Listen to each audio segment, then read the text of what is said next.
Here's a number you'll see every single week. This faction is 55%. Sounds strong, above average, worth building an army around. But from that number on its own, you genuinely cannot know any of that yet. Over the next 10 minutes, I'll show you exactly why, and give you the 3 tools that cut through the noise. This is the Infinite Archive. Let's learn to read the numbers properly. Let's start with just how little a single event actually tells you. Take one player, genuinely good enough to win 55% of their games over the long run, and sit them down at a normal 5-round event. How often do they finish 3-2 or worse? 41% of the time, nearly half, and roughly one event in 20. That exact same 55% player rips off a 5-0 and looks completely unstoppable. Same player, same true skill, wildly different looking results. Because 5 games is almost nothing, and the dice and the pairings swamp the signal. But here's where it gets genuinely strange, and it's specific to how our game is played. A tournament is 5 rounds, sometimes 8, which means, in a single event, one army's personal win rate cannot be just any number. Over 5 rounds, it can only be one of 6 values: 0, 20, 40, 60, 80, or 100%. Go 3-2, that's 60%. 2-3, 40. There is no 55. There is no 52.4. No army in any single event can post the win rate that gets quoted for its whole faction. Look at the line.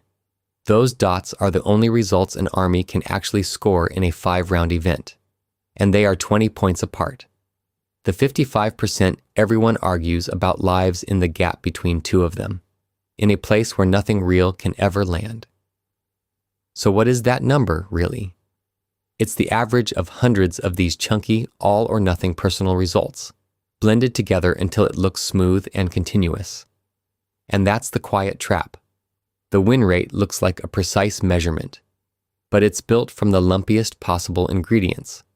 With thousands of games, those lumps average out into something meaningful. With a few dozen, which, as we're about to see, is the normal situation in this hobby, they absolutely do not.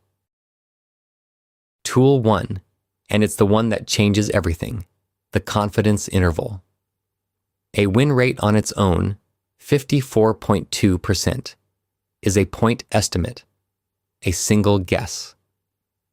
The confidence interval is the range the true win rate is plausibly in, given how much data you actually have. And it is the single most honest thing you can put next to a number. Watch what happens to the same observed 55% as the sample grows. Over 20 games, the 95% interval runs from about 34 to 74%. That's a 40-point range. It tells you almost nothing. The faction could be terrible or dominant. Over 50 games, still 42 to 69. Over 100 games, the kind of sample people happily crown factions on, it's 45 to 64. Notice something. Every one of those intervals still crosses 50%, which means, statistically, you cannot even rule out that this 55% faction is actually below average. Even at 200 games, the interval, 48 to 62, still includes 50. It is only at around 500 games that the entire interval finally clears the 50% line, and you can say with confidence, this faction is above average. The point estimate never changed. It was 55 the whole time. What changed was how much you're allowed to trust it. So rule number 1, a win rate without an interval isn't a finding. It's a rumor. One more thing worth knowing, because it explains everything you just saw. Uncertainty shrinks with the square root of your sample, not with the sample itself. In plain terms, to cut your error bars in half, you don't need twice the games, you need 4 times the games. That's why the leap from 100 to 500 games does so much more than it sounds like it should, and why doubling a small sample barely helps at all. Small samples aren't just a little noisy. They're noisy in a way that's genuinely hard to buy your way out of. Which leads straight to tool 2, sample size. If small samples give you those useless wide intervals, the natural question is, how many games does it actually take to earn a claim? And it depends entirely on how big the thing you're measuring is. If a faction is genuinely a 60% monster, a huge obvious effect, you only need around 190 games to confidently say it's above average. And 190 games is almost nothing. That's roughly one particularly busy weekend of Warhammer somewhere in the world. Big effects are cheap to detect. But now watch the numbers explode as the effect shrinks. For a genuinely strong faction at a true 55%, you need about 780 games. And depending on how much that faction actually gets played, that can eat almost half of an entire balance window, or more, just to earn one confident, yes, this is above average. And for a faction at a true 52%, the slightly above average red people make every single week, you need nearly 5,000 games. For one faction. That is a resolution that some factions, and honestly probably most, will never reach inside a single balance window. And here is the part that makes it feel almost hopeless. The moment the next balance update lands, the points shift, the detachments get retuned, and the clock resets to 0. For the factions people argue about the hardest, the ones hovering a point or two either side of 50, the honest truth is, the data rarely gets the chance to settle the argument before the ground moves under it again. And it cuts the other way too. The thinner your sample, the bigger an effect has to be before you can see it at all. So small sample data doesn't just miss the subtle factions, it only ever shows you the extremes. Which brings us to tool 3, and it's less a tool than a warning.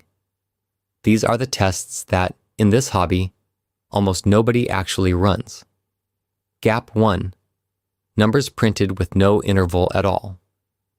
We just spent 5 minutes on why a bare percentage is meaningless without its range.